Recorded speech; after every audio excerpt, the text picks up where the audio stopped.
27 अक्टूबर 2002 की वाणी चल रही थी। पहले के अंत में बात चल रही थी,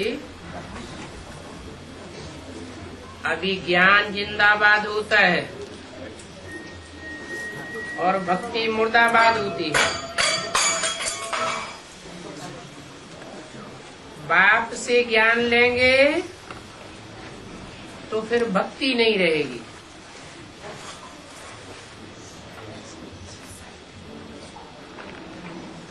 और मनुष्य गुरुओं से ज्ञान लेंगे तो फिर भक्ति चालू हो जाएगी। एक से होता है ज्ञान और अनेक मनुष्य गुरुओं से होता है भक्ति का कल्ट। 27 अक्टूबर 2002 की वाणी का दूसरा प्रश्न। तुम जानते हो रावण राज्य किसको कहा जाता है? किसको कहा जाता है? अनेकों के राज्य को, अनेकों की मत को रावण राज्य कहा जाता है और एक की मत पर चलने को राम राज्य कहा जाता है।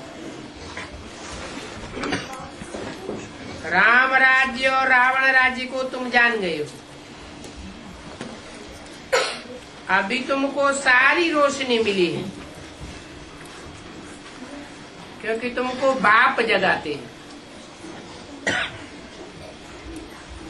अभी देखो दिवाली आ रही है तो दीपक कोई छोटे कोई बड़े बनाते हैं। छोटे बड़े दीपक ही क्यों बनाते हैं? क्योंकि आत्माएं रूपी दीपक कोई कम ताकत वाले, कम रोशनी वाले, कोई ज्यादा रोशनी वाले होते हैं। कोई कम पावर भरते हैं, कोई ज्यादा पावर भरते हैं। अब ये छोटे बड़े दीपक जग रहे हैं। इनको ज्ञान का घृत मिल रहा है।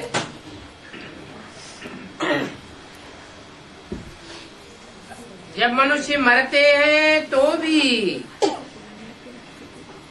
दीपक में घृत डालते रहते हैं कि प्राणी अंधियारे में ठोकरें न खाए। कहाँ की बात है? कोई नहीं बोलता। कैसे है? कोई ज्ञान में से अनिश्चय बुद्धि बन जाता है तो अनिश्चय बुद्धिवान बनने वाले को भी बुद्धि योग का घृत दिया जाता है। कुछ न कुछ ज्ञान का डोज दिया जाता है। तो यहाँ की ही यादगार है, उनकी है हद की बातें और तुम्हारी है बेहद की बातें। तुम ज्ञान का घृत डालते हो इसलिए कि अंधियारे में ठोकरें न खाए। कौन सा अंधियारा? अज्ञान का अंधियारा। जब रावण राज्य शुरू होता है तो ठोकरें खाना शुरू होती है। अभी तो देखो दिन प्रतिदिन अधिक ही ठोकरें खाते रहते हैं। पहले एक की भक्ति करते थे,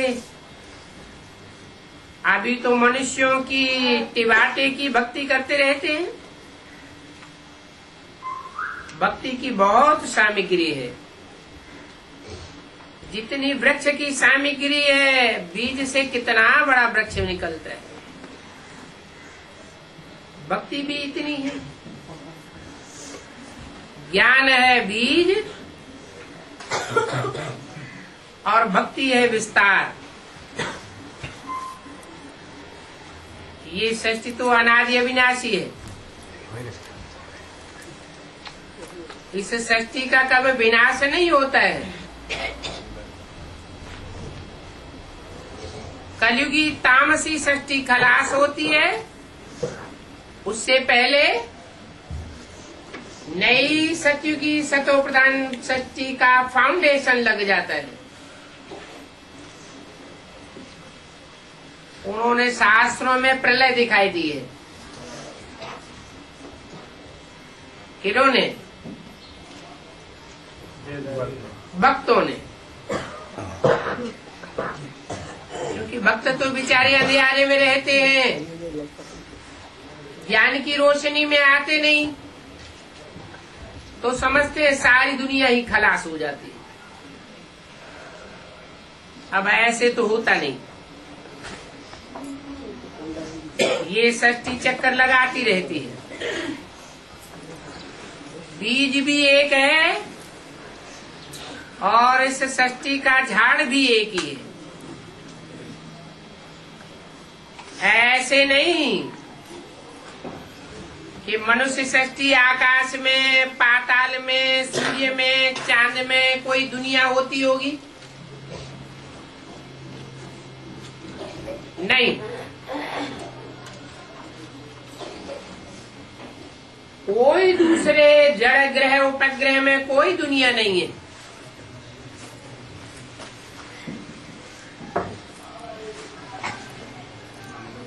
कोई प्राणी मात्र की दुनिया होने के लिए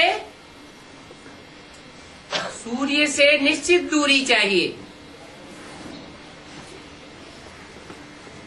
अगर दूरी अधिक है तो जीवन नहीं। पृथ्वी पर ही नॉर्थ पोल और साउथ पोल में दूरी, तिरछी किरणें पड़ने से दूरी ज्यादा बढ़ जाती है, तो वहां ज्यादा सर्दी होने की वजह से कोई जीव जंतु नहीं होता। दूसरे ग्रह उपग्रह तो पता नहीं कितनी दूर और कितने नजदीक है।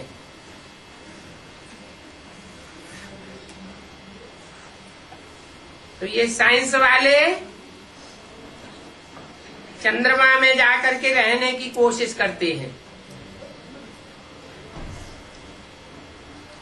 वो समझते हैं हम बहुत बुद्धिमान हैं।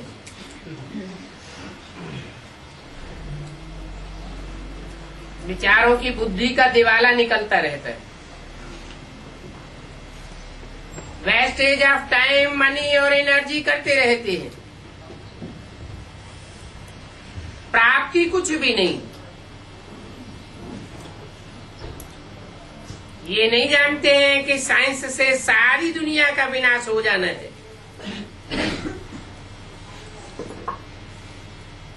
ये साइंस पंप एंड शो करके फायदा थोड़ा करती है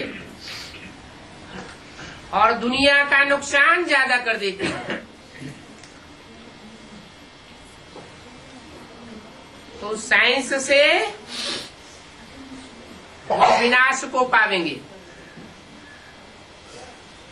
साइंसदान ही विनाश को पावेंगे और साइंस और साइंसदानों के ऊपर विश्वास रखने वाले भी विनाश को पावेंगे। बाप जो आकर के साइलेंस सिखाते हैं, उस पर निश्चय बुद्धि होने वाले विनाश को नहीं प्राप्त कर सकते। तुम उनसे राज्य ले लेंगे। अभी राज्य उन महाशक्तियों के हाथ में है जो साइंस में आगे बढ़ी हुई है।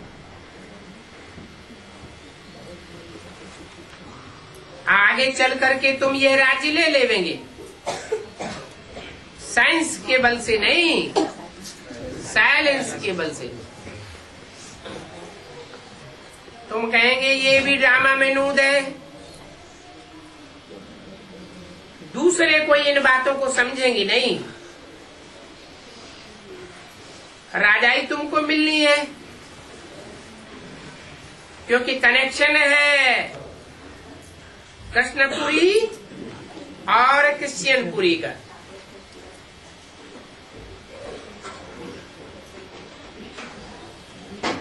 क्या कनेक्शन है? एक ही राशि। राशि तो एक है, राम और रावण की भी राशि एक है, कृष्ण और क्रिश्चियंस की भी राशि एक है। परंतु क्रिश्चियंस से तुम राज्य क्यों लेंगे?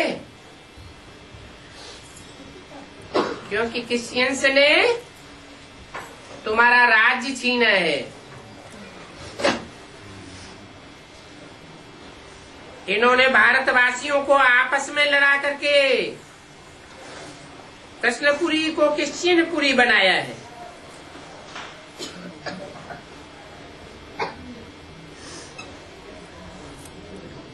अभी बाप कहते हैं इनसे हिसाब लेना है।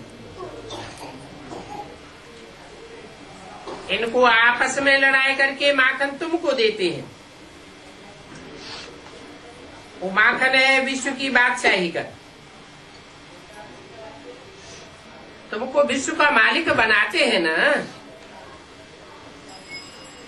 तो ये आपस में लड़ेंगे जरूर। वो समझते हैं कि हम बहुत पहलवान हैं। कौन? वो महाशक्तियां जिनके हाथ में आज सत्ता है, वो कहते हैं हम पहलवान हैं, हम जीतेंगे, विश्व पर विजय प्राप्त करेंगे। छोटे मोटे राज्यों को यूं ही हड़प करते जाते हैं। लेकिन सबसे पहलवान तो तुम निकल पड़े हो, जो साइंस के घमंड को चूर चूर कर देंगे साइलेंस के बल से। जीत तुम्हारी होनी है। तुम आराम से बैठ करके साइलेंस में दुनिया का विनाश देखते रहेंगे इन आंखों से, और वो आपस में लड़ते रहेंगे।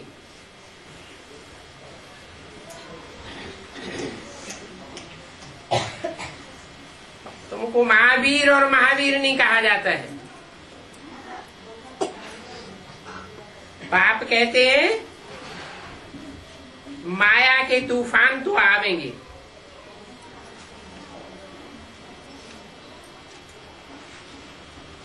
चाहे घुड़सवार हो, पैदल हो, महारथी हो, महावीर हो, महावीरनी हो, माया के तूफान तो सबको आवेंगे।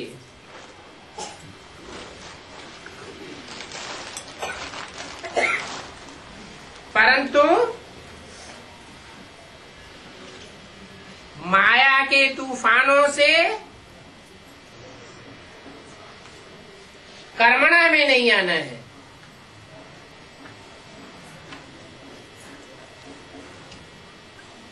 योग बल से तुम्हारी स्थापना हो रही है।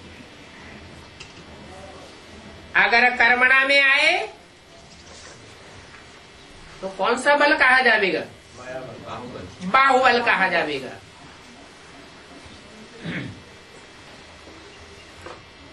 बाहुबल से विनाश हो जाता है।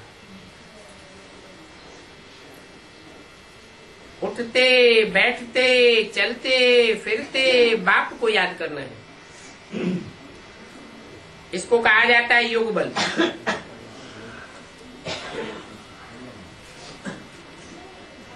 बड़ी ताकत है योग बल में। परंतु योग बल में तीखे कौन होंगे? योग बल में तीखे वो होंगे जो ज्ञानी तू आत्मा होंगे। इसलिए बोला ज्ञानी तू आत्मा मुझे विशेष प्रिय है। ज्ञान बल क्यों कहा जाता है?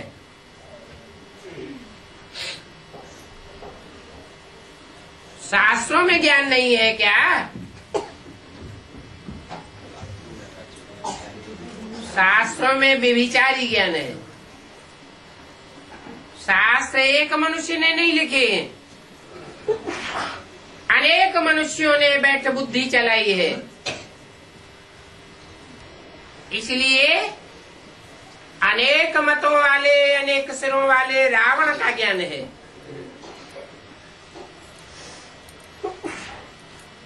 इसलिए शास्त्र बलवान नहीं है। और तुम एक से ज्ञान सुनते हो जो ऊंचे ऊंचे है, इसलिए तुम बलवान हो। उन शास्त्रों से कोई को मुक्ति, जीवन मुक्ति आज तक नहीं मिल पाई, मिल ही नहीं सकती। इसलिए उन शास्त्रों को ज्ञान नहीं कहा जाता, वो भक्ति के शास्त्र कहेंगे।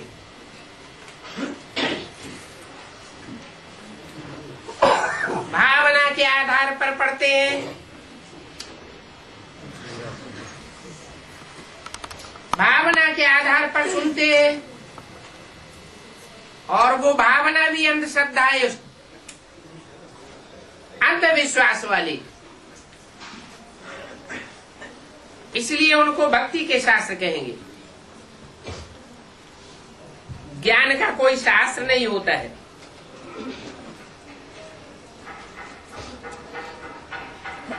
ज्ञान तो डायरेक्ट बाप मुख से आकर के सुनाते हैं।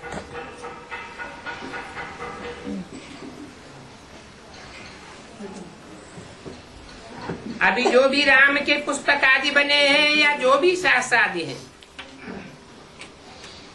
ये सब शास्त्र लड़ाई में खत्म हो जाएंगे।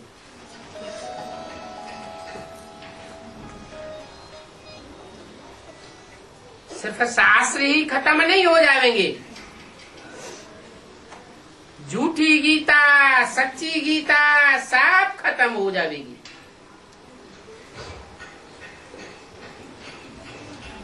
क्या रह जाएगा? क्योंकि सबको सदगति जिनको मिलनी है, उनको ज्ञान से सदगति मिल जाती है। फिर ज्ञान की कोई दरकार नहीं रहती। सब कामनाएं पूरी हो जाती हैं। इच्छा मात्रम अविद्या बन जाते हो, कोई कामना नहीं रहती। अभी तुम 84 के चक्र को जान जाते हो।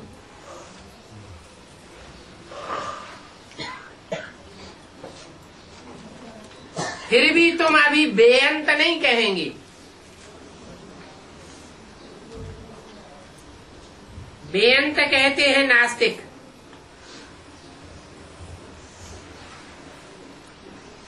कहते हैं गॉड फादर, परंतु गॉड फादर के नाम, रूप, देश, काल, कर्तव्य को नहीं जानते हैं। और तुम तो नाम भी जानते हो, उसके रूप को भी जानते हो, कौन से काल में कर्तव्य करता है वो भी जानते हो, क्या कर्तव्य करता है वो भी जानते हो। तुम होने के नई दुनिया की स्थापना, पतितों को पावन करने के कर्तव्य को अब जान गए हो। मनुष्य तो रावण को जलाते हैं।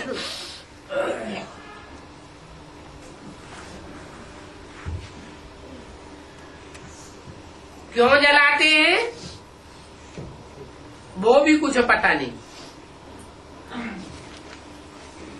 तुमको तो मालूम है, कोई जब बहुत दुख देते हैं तो उनका पुतला बना करके जलाते हैं। कहाँ की बात है? संगम युग में कैसे बहुत दुख देता है, और संगम युग में बाप के ज्ञानी तू आत्मा बच्चे कहाँ जलाते हैं रावण को?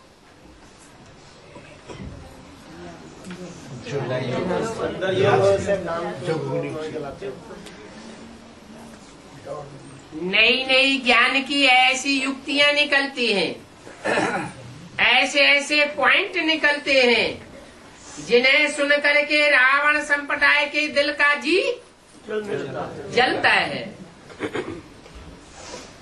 तुम ऐसे रावण को जलाते हो।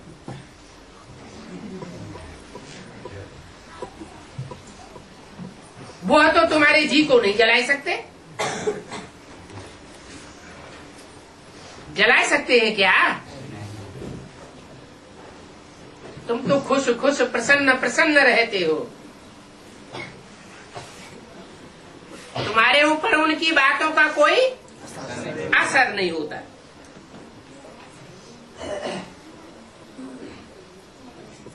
तुमको तो अब हंसी आती है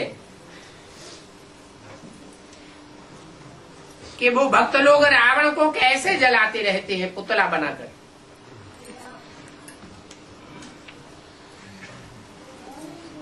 तुम भी जन्म जन्मांतर रावण को जलाते थे।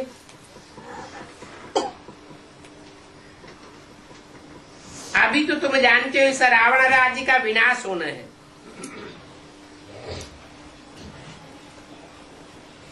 इसलिए भक्ति मार्ग में पहले रावण को जलाते हैं, फिर दीपावली मनाते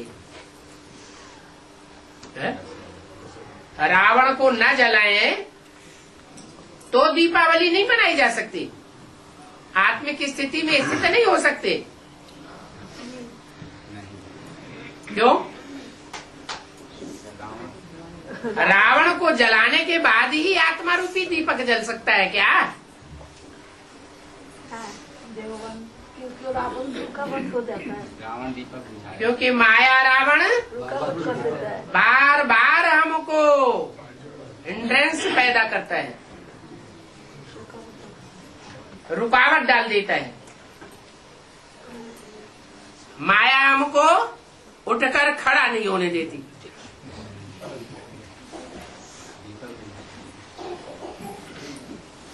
कोई तो दौड़ी लगाते लगाते गिर पड़ते हैं, ऊंची चाढ़ी उड़ते हैं फिर गिर पड़ते हैं।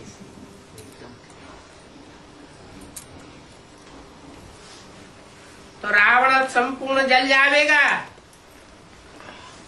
फिर तुम असली दीपावली मनावेंगे। नाम क्या दिया है? दीपावली। अवली माना कतार।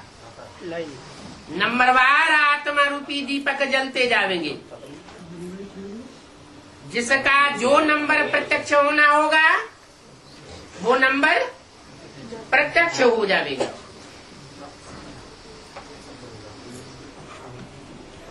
फिर वहां घोर सोजरा हो जाता है। कहाँ? नई दुनिया में घोर सोजरा, उसको राम राज्य कहते हैं। अब कहते तो सब हैं कि राम राज्य चाहिए,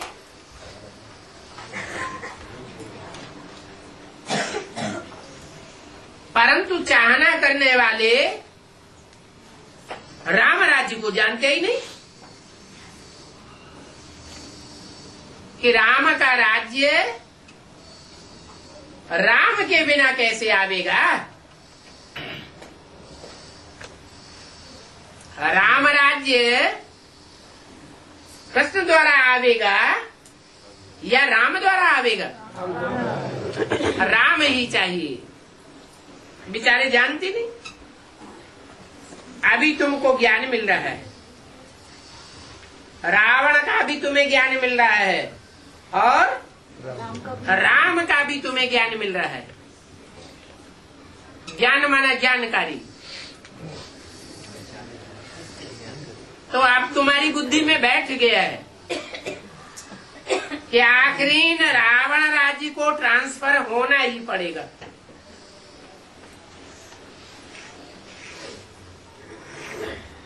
कहाँ ट्रांसफर होना पड़ेगा? रावण राज्य को ट्रांसफर होना पड़ेगा राम राज्य में। उससे पहले तुम जाएंगे रुद्रमाला में। क्या रावण राज्य ट्रांसफर होकर के राम राज्य में जाएगा, लेकिन कब?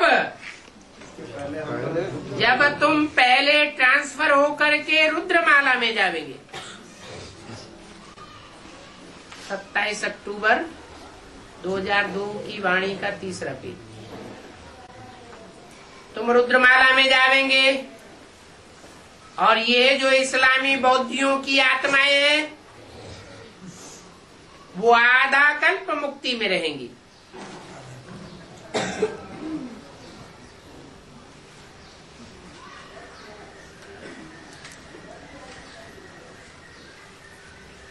जो ठेठ है अपने धर्म की पक्की, वो तो आधा कल्प मुक्ति धाम में बैठेंगी। और जो कन्वर्ट होने वाले हैं ठेठ इस्लामी बौद्धि क्रिश्चियन नहीं है। इस्लामी बौद्धि क्रिश्चियन धर्म के पक्के नहीं है, कन्वर्ट होने वाले हैं। उनका क्या हाल होगा?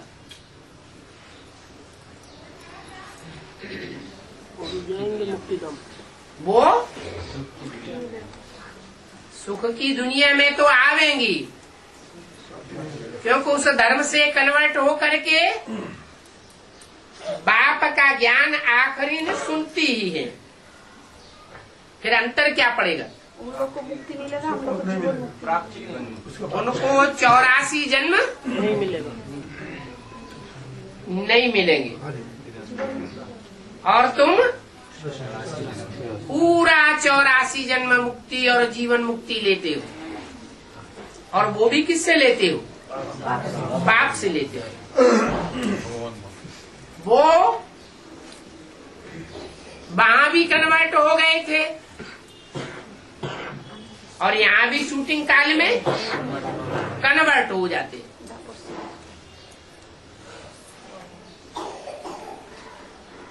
आधार मूर्त भी कन्वर्ट हो जाते हैं और बीज मूर्त भी कन्वर्ट हो जाते हैं। जैसे उनके लिए कहा जाता है वो हैं अपने अपने धर्म के पक्के, कभी कन्वर्ट नहीं होते। ऐसे ही तुम बच्चों में भी नंबरवार हैं। कोई ऐसे हैं जो 84 जन्मों में अल्पकाल के लिए कहने मात्र दूसरों के प्रभाव में आते हैं, वास्तव में पूरे जन्म के लिए कन्वर्सन नहीं कहेंगे, थोड़ा समय प्रभावित होते हैं। तो जितना प्रभावित होते हैं उतना यहाँ 84 जन्मों में से कट हो जाता है। जो बिल्कुल प्रभावित नहीं होते उनके 84 जन्म भी कट नहीं होते।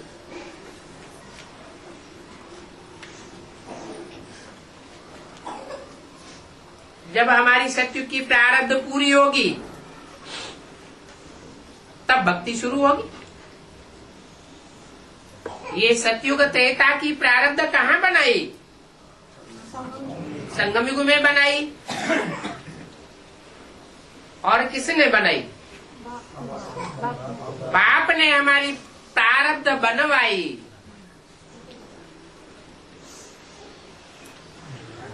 द्वापर युग को रावण राज्य कहा जाता है। क्यों? क्योंकि दो मतें आती जाती हैं, द्वैतवादी बुद्धियां बनती जाती हैं। क्या सब देवताओं की एक साथ द्वैतवादी बुद्धि बन जाती है?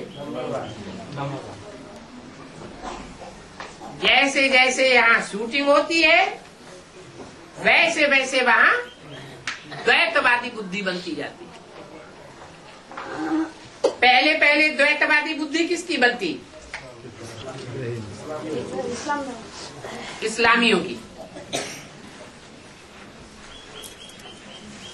जो देवी देवता सनातन धर्म वालों की इस इस्लाम धर्म में लाम लगा देते हैं। लाम माने लाइन।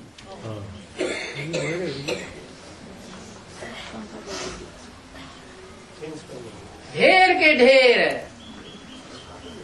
देवता धर्म की आत्माएं कन्वर्ट हो जाती हैं।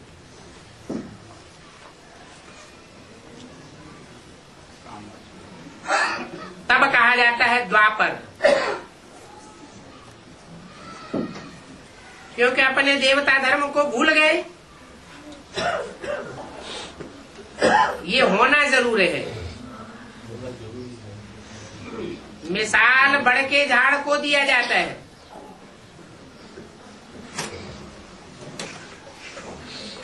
क्या मिसाल देते?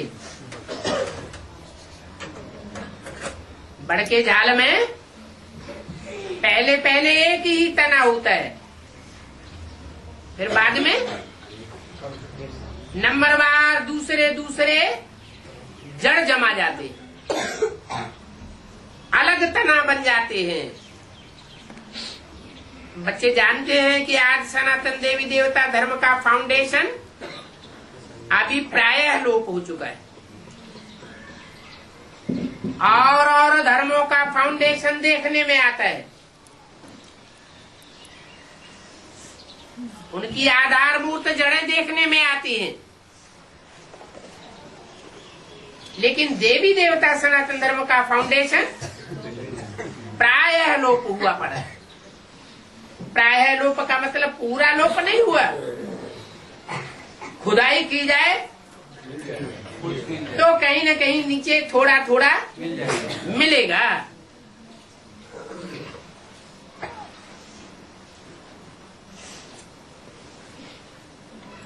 अभी तो सब धर्म भ्रष्ट कर्म भ्रष्ट हो गए हैं। जब देवी देवता धर्म स्थापन हो तब ये सब धर्म विनाश को प्राप्त हो जाएंगे। कहते भी है अनेक धर्मों का विनाश, जो धर्म के नाम पर अब अधर्म बन चुके हैं। विनाश किसका होगा? सात्विक धर्मों का विनाश होता है या तामसी धर्मों का विनाश होता है? सब धर्म अब कलयुग के अंत में आकर के जब परमात्मा बाप आते हैं तो सब तामसी बन गए। सब धर्मों का विनाश और एक सद्धर्म की स्थापना होती है। तो यहाँ तुम बाप से सद्धर्म सत्य राज्य का वर्षा प्राप्त करने के लिए पुरुषार्थ कर रहे हो। जो धारणा करेंगे सत्य धर्म की, सच्ची धारणाओं की, वो उच्च पद पावेंगे। सत्य बाप, सत्य टीचर, सत्य गुरु ही आकर के तुमको सत्य धारणाएं सिखाते हैं। इस दुनिया में सब झूठे हैं। कहते भी है एक सदगुरु अकाल मूर्त, तो बाकी गुरु कैसे हो गए? सब झूठे गुरु हो गए। खुद भी गड्ढे में जाते हैं और अपने फॉलोअर्स को भी गड्ढे में ले जाते हैं। अभी भी शूटिंग हो रही है क्या? ब्राह्मणों की बेसिक दुनिया में और एडवांस की दुनिया में अभी भी शूटिंग हो रही है। देहधारी गुरुओं के आधार पर चलने वाले गड्ढे में जाने वाले हैं, जा रहे हैं। और वो गुरु भी वो उल्टा रास्ता बताते हैं, वो खुद भी गड्ढे में जा रहे हैं, तो पद कैसा पावेंगे? यहाँ आंखों के सामने ही सामने नीच पद पावेंगे, दास दासी बनेंगे।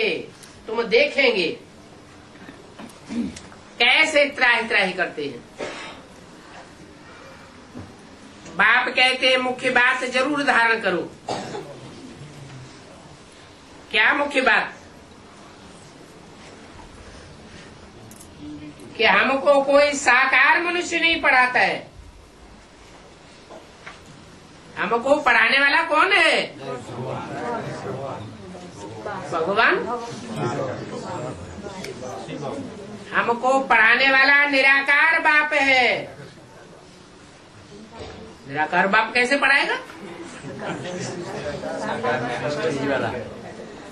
एक सेकंड में आकारी, एक सेकंड में साकारी, एक सेकंड में निराकारी। ऐसी स्टेज धारण करने में जो शिव समान स्टेज को प्राप्त करता है, जिसका नाम शिव के साथ जोड़ा जाता है, इस बात में निराकारी, निर्विकारी और निरहंकारी बनने में हम उस निराकार बाप से पढ़ाई पढ़ रहे हैं।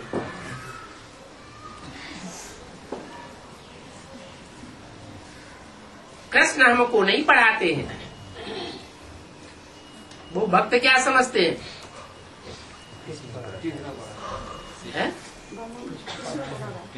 वो भक्त समझते हैं हमको पढ़ाई पढ़ाने वाला गीता का भगवान कृष्ण है। और तुम्हारी बुद्धि में क्या बैठा है कि गीता का भगवान साकार कृष्ण नहीं हो सकता,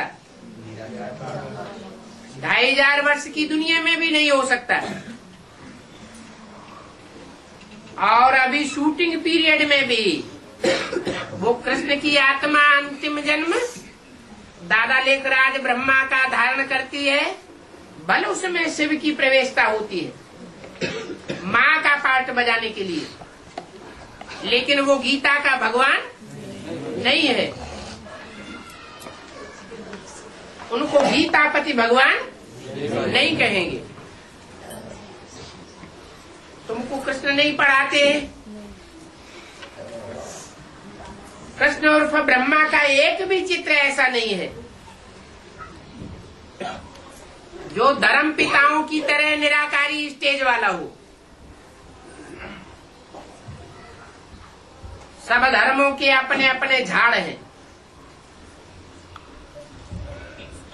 भले एक ही झाड़ से निकले, फिर उनके बीज भी है। हर धर्म का एक बीज है जिसको पिता कहा जाता है। इस्लाम धर्म का भी कोई प्रजापिता होगा, बौद्धिक क्रिश्चियन धर्म का भी कोई प्रजापिता होगा। वो बीज सब निराकारी स्टेज वाले होते हैं। कृष्ण का एक भी, दादा लेखराज ब्रह्मा का एक भी फोटो ऐसा नहीं निकलेगा जो निराकारी स्टेज वाला हो। तुमने चित्र भी बनाया है, एक तरफ कृष्ण का चित्र और दूसरी तरफ शिव का चित्र बनाया है,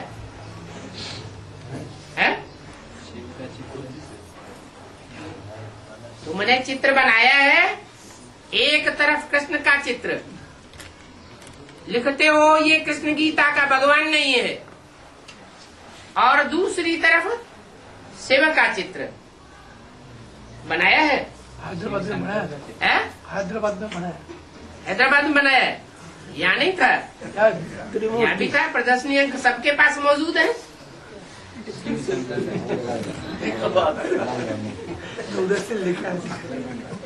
तो बनाने वालों से पूछना है,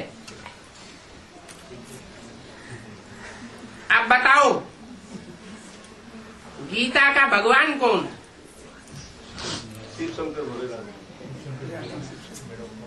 अरे चित्र बनाया तो चित्र में समझावेंगे या सिर्फ मुख से समझावेंगे? चित्र में बताओ, कैसे बतावेंगे? चित्र में एक तरफ है कृष्ण का चित्र, जिसको तुम साबित करते हो गीता का भगवान नहीं है, और दूसरी तरफ शिव का चित्र गीता का भगवान है। कैसे साबित करेंगे? है?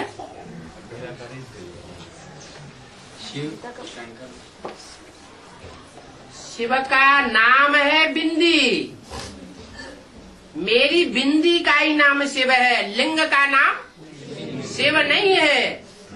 तो ये लिंग किसकी यादगार है? जो साकार तंधारी निराकारी स्टेज वाला बनता है तो उसको हाथ पांव नाक आंख कान कर्मेंद्रियां भोग करने वाली नहीं दिखाई है। देखते हुए नहीं देखना, सारी दुनिया के अवगुण देखता है फिर भी जैसे कि नहीं देखता है। सारी दुनिया को पतित से पावन बनाना ही है, सुनते हुए भी नहीं सुनता। सारी दुनिया ग्लानि करती है, फिर एक कान से सुनकर दूसरे कान से निकाल देना या ध्यान नहीं देना, जैसे कान होते हुए भी नहीं सुनना।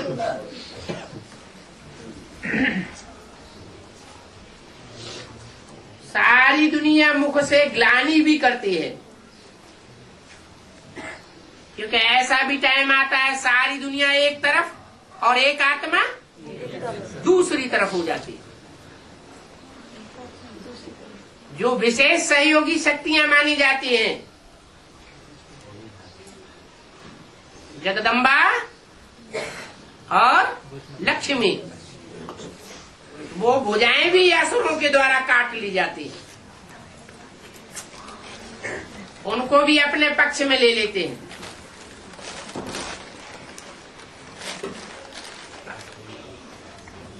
तो ग्लानि करेंगे या महिमा करेंगे? कुछ न कुछ ग्लानि हो जाती है। फिर भी अंदर में ये भाव पक्का रहता है, ये ग्लानि ये गालियां कोई चिपक नहीं जाती हैं। चिपक जाती हैं क्या?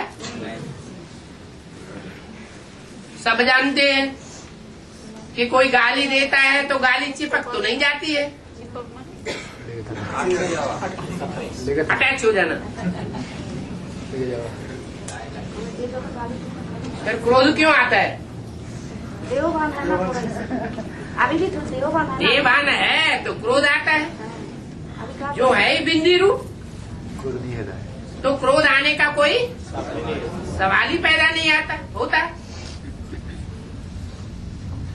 अगर कोई बच्चे ये अनुभव भी करते हैं कि क्रोध आया, तो शंकर का वो क्रोध नहीं, शंकर का वो क्रोध कैसा क्रोध गाया हुआ है? आशुतोष। थोड़े समय के लिए क्रोध आता है और फिर शांत हो जाता है। आखिर ये हैं तो मेरे ही बच्चे। सारी मनुष्य सृष्टि किसके बच्चे हैं? एक बाप के बच्चे हैं। जैसे आत्माएं सब ज्योति बिंदु शिव के बच्चे हैं। दो ही तो बेहद के बाप हैं, एक है आत्माओं का बाप, एक मनुष्य सृष्टि का बाप, और दूसरा मनुष्य सृष्टि का बाप। तो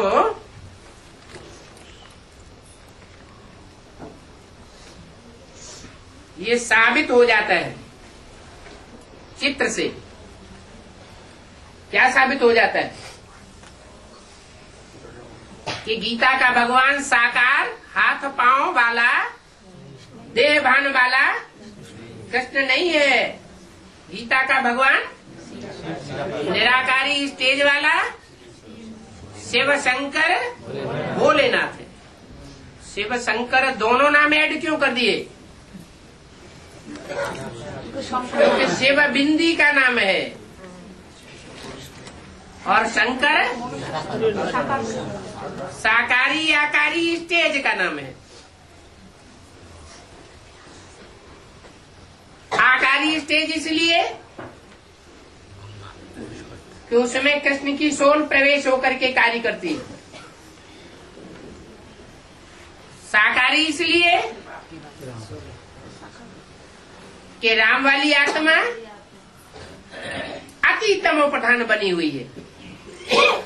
जैसे ब्रह्मा के लिए गायन है, 1 सेकंड में ब्रह्मा सो विष्णु बन जाता है, ऐसे ही राम वाली आत्मा भी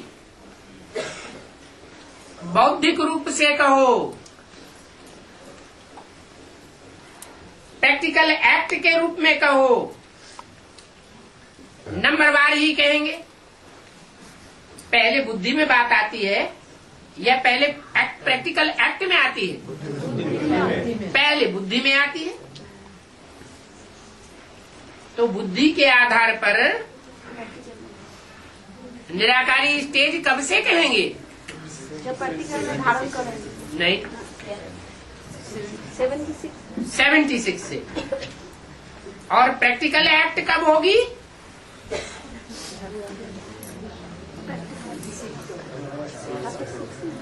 एक के पावन बनने से सब पावन बन जाएंगे, एक के पतित बनने से सब पतित अकेला चना भाड़ नहीं फोड़ सकता। ये प्रवृत्ति मार्ग का खेल है। 2 ही आत्माएं हैं मूल रूप में हीरो हीरोइन का पार्ट बजाने वाली। कौन? राम और कृष्ण। वो दोनों के बगैर कार्य संपन्न नहीं हो सकता।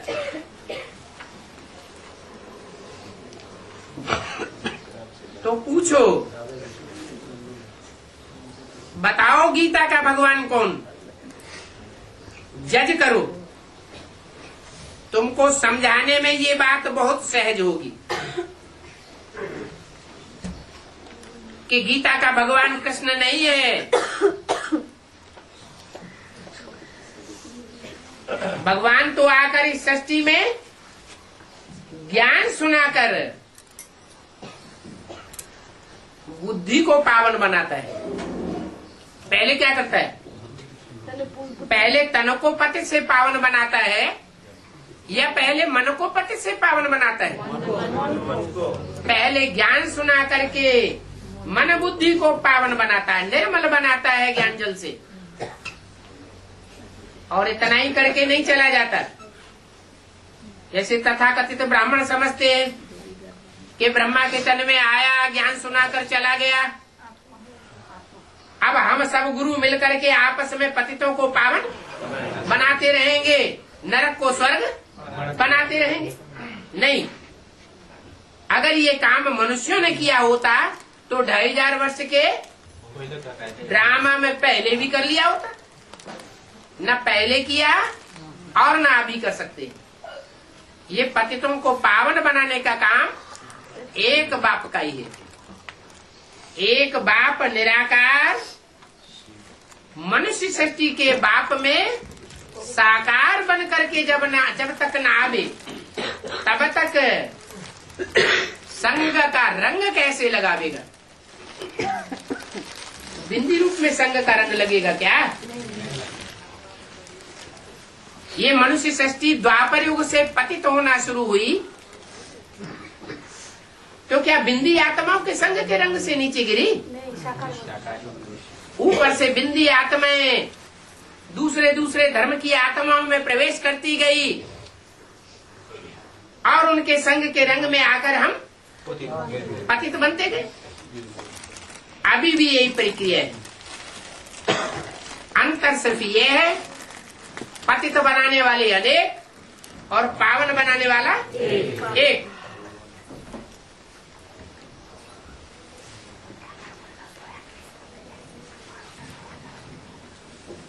फिर जो दूसरे धर्म में कन्वर्ट होते हैं वो यहां भी उल्टा ज्ञान सुनाते हैं। दूसरे धर्मों का जिनके ऊपर छिलका चढ़ता है वो क्या करते हैं? उल्टा ज्ञान सुना। वो एडवांस में आने के बावजूद भी उल्टा ज्ञान सुनाते हैं। उल्टा ज्ञान सुना करके कन्याओं माताओं को, जो सीधी सादी बुद्धि वाली होती है, उनको बरगलाते, आओ हम तुमको राजयोग सिखावे। राजयोग के नाम पर बाहुबल ठोकने लग पड़ते हैं। फिर पता चलता है किनको? बोली वाली कन्याओं माताओं को भी पता चल जाता है कि ये बाहुबली है, हठ योगी है, ये राजयोग सिखाने वाले परमात्मा नहीं है। फिर क्या होता है? एक बार दो बार प्रभाव में आ गए तो कन्वर्सन तो हो गया ना। प्रभावित माना प्रजा। एक बार प्रभावित हुए तो प्रजा बन गई, और 10 बार प्रभावित हुए तो भी प्रजा बन गई। प्रजा पाने की शूटिंग हो जाती है।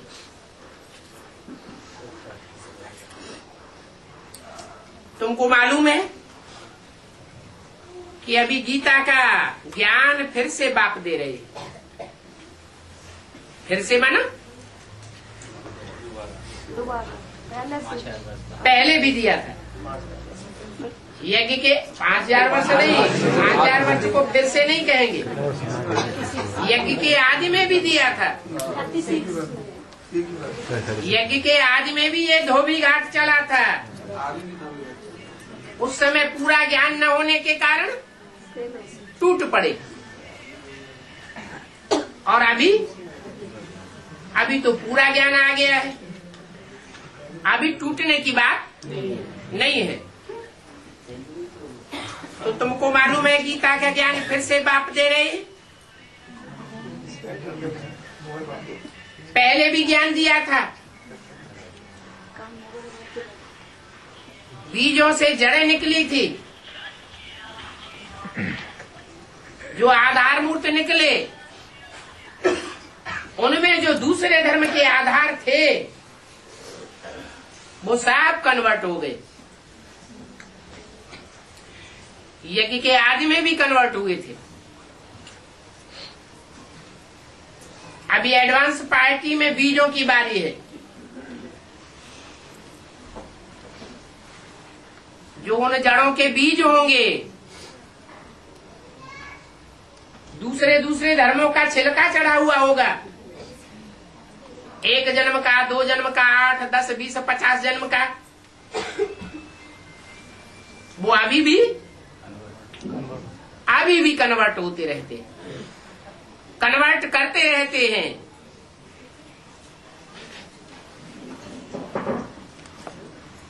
बाप से बुद्धि योग नहीं लगाते। जो फैसला देना होगा सीधा फैसला दे देंगे। कोई बात अगर बुद्धि में आती है तो क्या करना चाहिए? बाप से वेरीफाई तो करा लेना चाहिए। लेकिन देवान के कारण, स्वार्थ के कारण,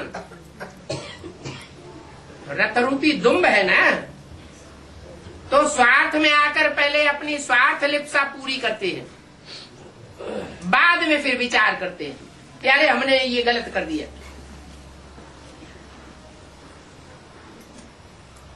चारों तरफ से आवाज आती है तुमने ये गलत काम किया, फिर माफीनामा लिखने के लिए तैयार हो जाते हैं।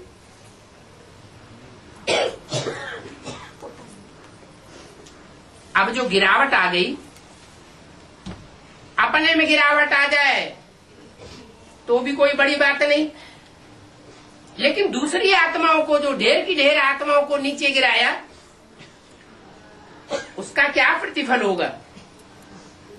माफी मांगे और छोड़ दिया जाए? नहीं, सजा भी देना। इसलिए बोला क्या सजा मिलती है? राज चंद्रवंश बने का सजा मिलती है सदगुरु निंदक और न पावे।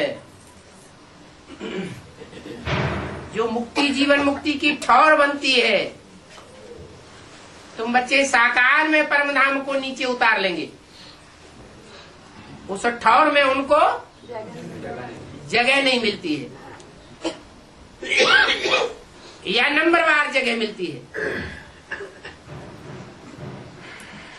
क्योंकि बीजों को कंप्लीट तो होना ही है। उनका छिलका तो उतरना ही है। कोई का छिलका पहले उतरेगा और कोई का छिलका बाद में उतरेगा। जिन्होंने 2500 वर्ष पहले ही अपने अंदर छिलका चढ़ा लिया और धर्मों का, उनका छिलका ज्यादा मजबूत हुआ या जिनके ऊपर लास्ट जन्मों में आकर के छिलका चढ़ा वो ज्यादा मजबूत होगा? पहले से जिसका है वो तो जो पुराने छिलके वाले हैं वो जल्दी से अपने देवान को त्याग नहीं पाते।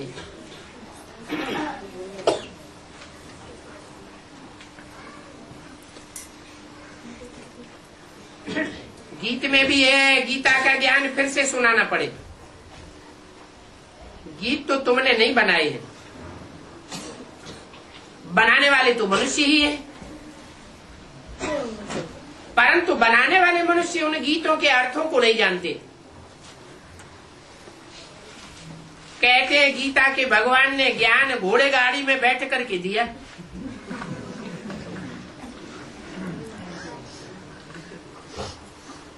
कृष्ण के लिए कोई घोड़े गाड़ी थोड़े ही आएगी। अगर कृष्ण होता तो उनके लिए अच्छे से अच्छी गाड़ी आवेगी या घोड़ों की गाड़ी आवेगी?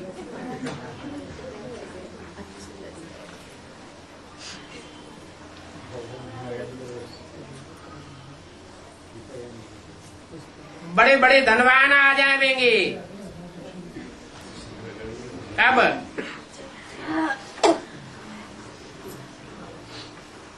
जब कृष्ण की आत्मा सात्विक बन जाएगी, क्या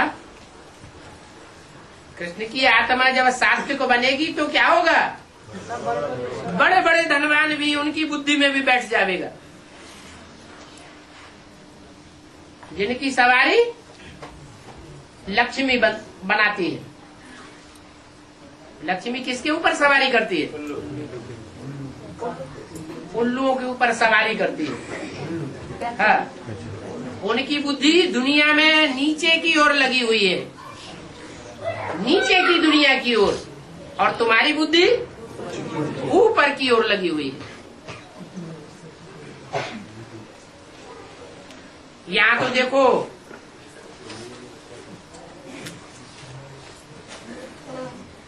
ये मोटर भी अपनी नहीं है। कौन सी मोटर? बुद्धि मोटर नहीं होती है। बुद्धि मन बुद्धि तो आत्मा कही जाती है, मोटर को चलाने वाली। हाँ, ये शरीर रूपी मोटर भी अपनी नहीं है।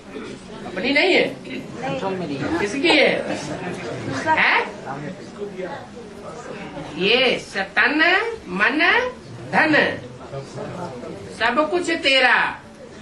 जो करते हैं प्रैक्टिकल में, कहने की बात नहीं, प्रैक्टिकल में करके दिखाते हैं। तन तेरा, तो तन का अल्पकाल का सुख नहीं ले सकते बाप की परमिशन के बगैर। अगर तन की इंद्रियों का अल्पकाल का सुख लेने में लगे हुए और बाप की परमिशन की भी परवाह नहीं है, तो उनको तन तन तेरा कहा जाएगा। तन तेरा नहीं, तन मेरा हो गया। वो बाप के बच्चे नहीं है, कोई न कोई देहधारी गुरुओं के प्रभाव में है। जो बाप के बच्चे होंगे उनकी बुद्धि में अच्छी तरह से बैठा होगा। हम तन को कोई ऐसे कार्य में यूज नहीं कर सकते जो तन मेरा साबित हो जाए। तन को भी श्रीमत के अनुकूल यूज करना है, तन की इंद्रियों को भी। अगर मुरली में बोला चाय बीड़ी नहीं पीनी है और पीते हैं, तो तन किसका? मेरा या तेरा? मेरा हो गया। ये छोटा सा मिसाल। ऐसे भी कोई भी इंद्रियां हो, उन इंद्रियों का सुख अगर अपने लिए भोगा, अल्पकाल का सुख भोग लिया, तो तन मेरा हो गया। ओम शांति।